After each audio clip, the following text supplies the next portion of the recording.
section is, oriented towards trying to show you a very, very simple outline of what it would take to open, or what do you need to think about when you open your online store. The first step is, to have your own domain.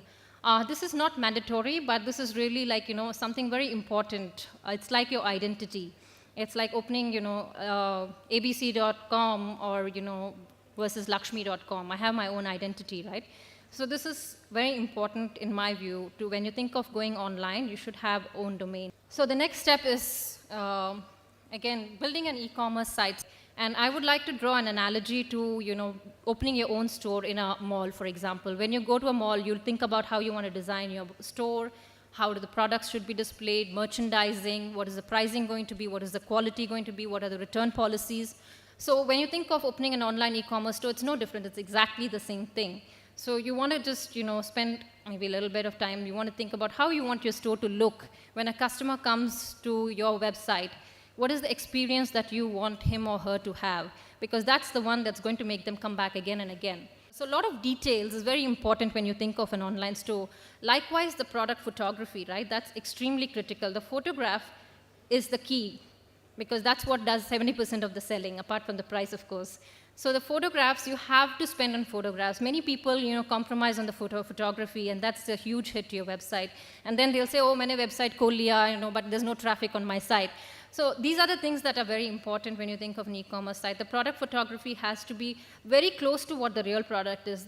And it's very important because that will also make the decision factor easier, and the details that you give about the product are essential. So it's not as complicated or expensive. Like I said, there are two ways to go and build your online store. You can go down to the guy on the street who builds websites for the sake of building websites. Today he'll say, I'll build it for 2,000 rupees or 3,000 rupees, or he may say 50,000 rupees. So there's a variation of prices you will find in the street, and each of them offer different things. But really, I think you can build a great e-commerce store in like less than 1,000 rupees a month cost. And the other component of the e-commerce store is people talk about payment gateways. Again, this could be an intimidating term, but it's fairly simple. It's essentially like when you have your own store, just like you have the merchant swiper of credit cards, payment gateway is equivalent to that. It's the online digital version of the swiper. And you have to do some paperwork, and the moment you call an HDFC or an Axis Bank, they'll just come and do the paperwork, and you'll be enabled for it within a week or 10 days. So it's really not complicated. Payment gateways are fairly simple. And just like in your offline stores or brick and mortar stores, you will pay a certain fee to your merchants. Likewise, to the payment gateway provider or the credit card provider. Likewise, online also has a certain small fee. But I think in today's environment, almost 70% are cash on delivery transactions. So you don't really have to let that stop you from opening your online store. And the last part of the whole e-commerce store to complete the flow is the delivery. It's fairly simple, but you might want to focus a little bit on how you package your product. If it's a breakable product, you'll have to be a little cautious. So there are certain things that you would want to be aware of and make sure that you take care of. But otherwise, all these components of setting up your online store are fairly simple. And flexible return, again, when you think in the brick and mortar environment, most of us don't think of, offering return policies to our customers. At least it's not easy. In the last 4 or 5 years, I think that still has been enabled, but there's a lot of limitations. But what the online stores typically do is, as long as the merchant, says, okay, the size isn't fitting and the product is not used by the customer, they usually accommodate a return as well.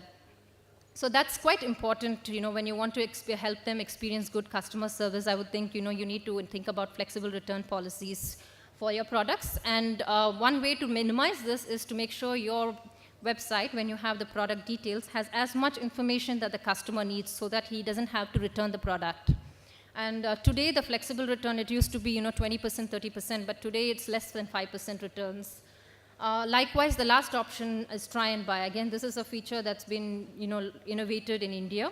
So people buy footwear, for example. People order 2 pairs, 7 or 8. They're not sure which size and which brand is suited for them. So they order 7 size and 8 size. They try out one works, one doesn't work. So they give the second size that doesn't work back, and it goes back to the company they purchased it from. Again, customer management is going back to the customer experience, making sure they receive their product. If returns need to be accommodated, to be flexible as long as there's, some rationale to it. Likewise, a lot of other features and apps that are coming through in the space, like recommendation engine. You recommend products based on the customer purchase behavior, etc.